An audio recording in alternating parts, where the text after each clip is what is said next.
The great pyramid of Giza. Giza के उन 3 pyramids में से एक है जिसका नाम दुनिया के 7 प्राचीनतम अजूबों में शामिल है। आज से 4500 साल पहले बने गीजा के इन पिरामिड्स को दुनिया की सबसे रहस्यमयी जगहों में से एक माना जाता है। साल 1798 में फ्रांसीसी मिलिट्री लीडर नेपोलियन बोनापार्ट जब बैटल ऑफ द पिरामिड्स लड़ रहे थे, तो इस दौरान वो गीजा के महान पिरामिड कुफू के पिरामिड के अंदर जाने का फैसला करते हैं। उस पिरामिड के अंदर जाने के बाद शुरुआत में तो नेपोलियन के साथ सब कुछ ठीक ही रहता है, लेकिन कुछ ही देर बाद पिरामिड के अंदर उनके साथ कुछ ऐसा रहस्यमय घटित होता है जो उनकी पूरी जिंदगी बदल कर रख देता है। स्वागत है आपका साइनो पर। नेपोलियन के साथ पिरामिड में आखिर ऐसा क्या घटित हुआ और पिरामिड के अंदर ऐसा क्या है जो मिस्र की सरकार वहां पर रिसर्च करने की अनुमति नहीं देती, सब कुछ जानेंगे आप आज के इस वीडियो में। साथ ही हम आपको ये भी बताएंगे कि साल 2003 में जब रिसर्चर्स की एक टीम ने इन पिरामिड्स को खंगालने के लिए इनमें रोबोटिक कैमरा भेजा, तो कैमरे ने पिरामिड में ऐसा क्या देखा जिसने सबके रोंगटे खड़े कर दिए। गीजा के ये पिरामिड इतने रहस्यमयी हैं कि इनके लिए अरबी में एक कहावत बड़ी मशहूर है कि इंसान वक्त से डरता है और वक्त पिरामिड से डरता है। मिस्र में कुल 138 पिरामिड हैं, लेकिन इनमें जो सबसे रहस्यमयी पिरामिड है वो है गीजा के पिरामिड। गीजा में मुख्य रूप से 3 पिरामिड मौजूद हैं, जिन्हें pyramid of Khufu, pyramid of Khafra और पिरामिड ऑफ मेनकोर के नाम से जाना जाता है। पिरामिड ऑफ कुफू को the great pyramid of Giza भी कहा जाता है। ये गीजा में मौजूद इन तीनों पिरामिड्स में सबसे ऊंचा पिरामिड है, लेकिन जितना ये पिरामिड अपनी ऊंचाई के लिए जाना जाता है, उतना ही ये अपने रहस्यों के लिए भी जाना जाता है। वीडियो में पहले हम आपको इन पिरामिड से जुड़े हुए कुछ रहस्यों के बारे में बताएंगे और उसके बाद हम आपको ये बताएंगे कि ये नामुमकिन से दिखने वाले पिरामिड आखिर किस तरह बनाए गए थे। चलिए सबसे पहले बात करते हैं इन पिरामिड्स के रहस्यों के बारे में। Number 1, the height of pyramids. Giza के सबसे ऊंचे पिरामिड कुफू के पिरामिड की लंबाई 481 फीट है और इसमें लगभग 2000 किलो से लेकर 80,000 किलो तक वजनी 23 लाख पत्थरों का इस्तेमाल किया गया है। ये पत्थर इतने वजनी है कि इसका अंदाजा आप इसी बात से लगा सकते हैं कि आज की जो मॉडर्न क्रेन्स हैं वो भी मैक्सिमम 20,000 किलो तक का ही वजन उठा सकती हैं। तो अब यहाँ पर ये सवाल तो उठना लाजमी है कि आखिर कैसे आज से 4500 साल पहले इंसानों ने बिना किसी आधुनिक मशीन की मदद के इतने भारी पत्थरों को इतनी ऊंचाई तक पहुंचाया। कई वैज्ञानिकों का मानना है कि ये काम मिस्र के लोगों ने एलियंस की मदद से किया होगा। Number 2, the alignment of pyramids with Orion belt stars. Giza के इन पिरामिड्स पर जब एक रिसर्च की गई तो वैज्ञानिकों को पता चला कि ये पिरामिड्स आसमान में मौजूद ओरियन बेल्ट स्टार्स के साथ परफेक्टली अलाइन हैं। ओरियन बेल्ट में 3 तारे हैं और ये पिरामिड इन तारों के साथ इतने अलाइन हैं कि गीजा का सबसे बड़ा पिरामिड सबसे ब्राइट स्टार के साथ और जो सबसे छोटा पिरामिड है वो सबसे कम ब्राइट स्टार के साथ अलाइंड है। वैज्ञानिकों का मानना है कि इस तरह के अलाइनमेंट के लिए एंशिएंट इजिप्शियंस ने किसी उड़ने वाली चीज की मदद ली होगी। लेकिन अब सवाल ये उठता है कि आज से इतने 1000 साल पहले इंसानों के पास ना तो कोई ड्रोन रहा होगा और ना ही कोई उड़न तस्तरी, तो फिर कैसे उन्होंने इतनी परफेक्टली अलाइंड स्ट्रक्चर बनाई होगी। कई एक्सपर्ट्स ये मानते हैं कि ये पिरामिड जिन एलियंस ने बनाए हैं वो इन्हीं ओरियन बेल्ट स्टार्स से आए होंगे और इन्होंने इंसानों का एलियंस के साथ रिश्ता दर्शाने के लिए इन पिरामिड्स की अलाइनमेंट इन स्टार्स के साथ की होगी। Number 3, the purpose of pyramids. कहा जाता है कि मिस्र के लोग लाइफ आफ्टर डेथ में विश्वास रखते हैं और उन्होंने अपने इसी विश्वास के कारण पिरामिड बनाए। जब तक इन पिरामिड्स में किसी प्रकार की खोज नहीं हुई तब तक लोग यही मानते थे कि इन पिरामिड्स में प्राचीन मिस्र के राजा रानियों के शव मम्मी बनाकर रखे गए हैं। लेकिन जब इन पिरामिड्स में खोज हुई तो वैज्ञानिकों को पता चला कि इन पिरामिड्स में एक भी मम्मी नहीं है, यानी ये पिरामिड इजिप्शियन लोगों ने लाइफ आफ्टर डेथ की थ्योरी के लिए नहीं बनाए थे।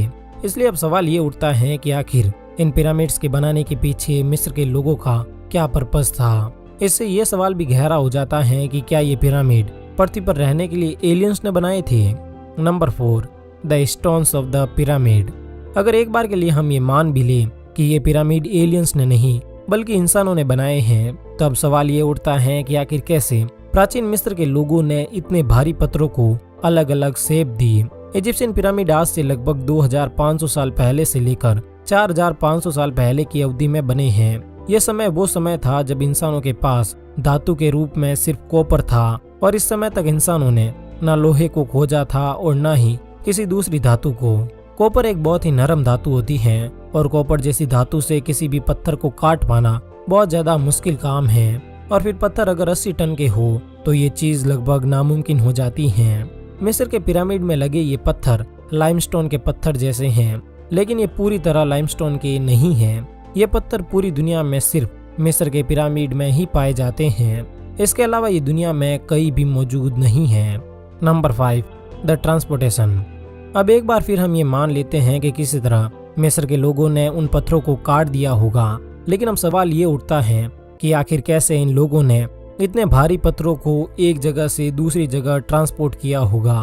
वैज्ञानिक जब इन पिरामिड्स पर रिसर्च कर रहे थे तब उन्हें पता चला कि इन पिरामिड्स में इस्तेमाल होने वाले पत्थर गीजा से लगभग 250 किलोमीटर दूर टोरा नाम की जगह से लाए गए थे।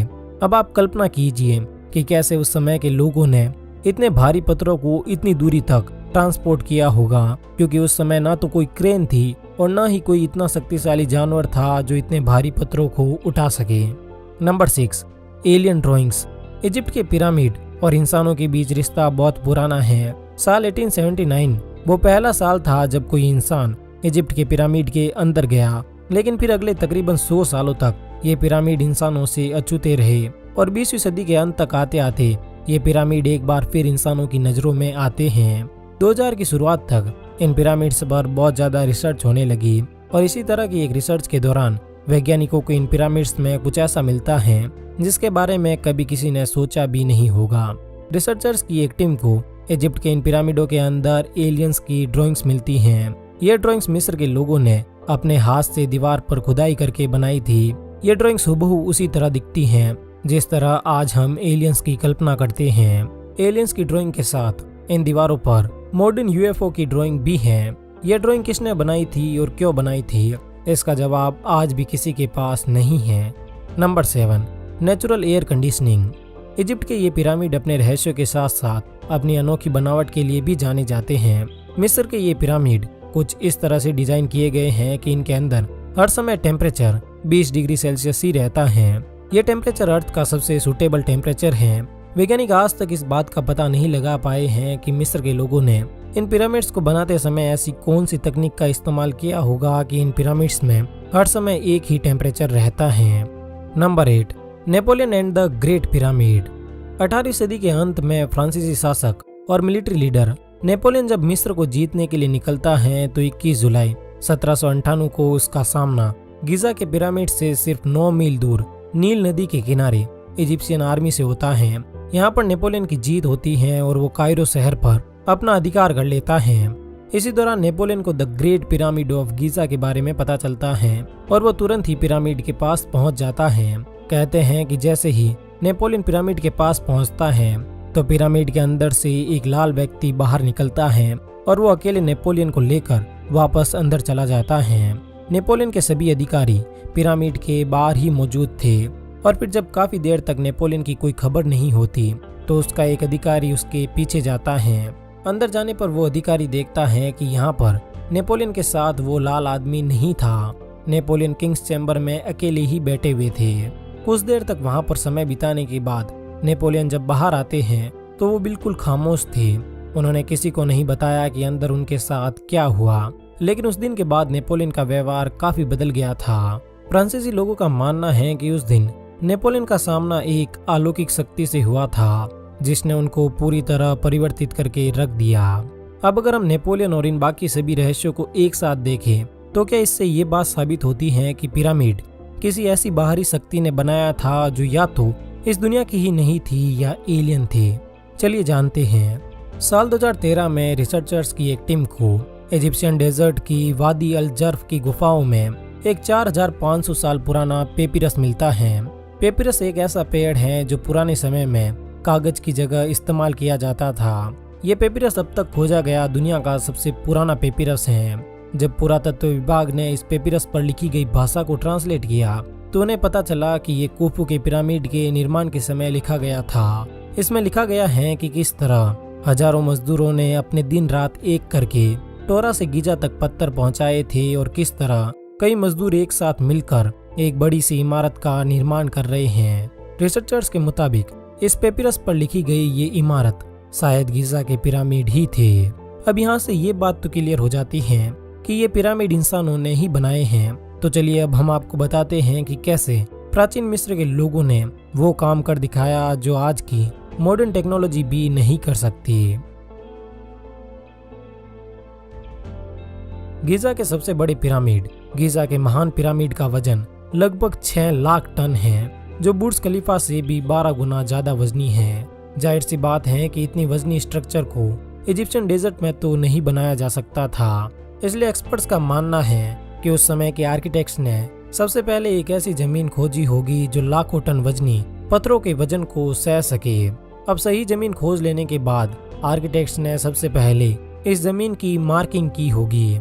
उस समय मार्किंग के लिए न तो कोई कंपास था और न ही कोई दूसरा इंस्ट्रूमेंट, इसलिए इजिप्शियन आर्किटेक्ट्स ने ये मार्किंग पोलर स्टार्स की मदद से ही की होगी। एक्सपर्ट्स के मुताबिक उन लोगों ने ये मार्किंग इतनी परफेक्टली की थी कि ये पिरामिड्स एग्जैक्टली पृथ्वी के नॉर्थ पोल के साथ अलाइन हो गई। गीजा के पिरामिड की हर साइड पृथ्वी के चारों दिशाओं के साथ मेल खाती हैं।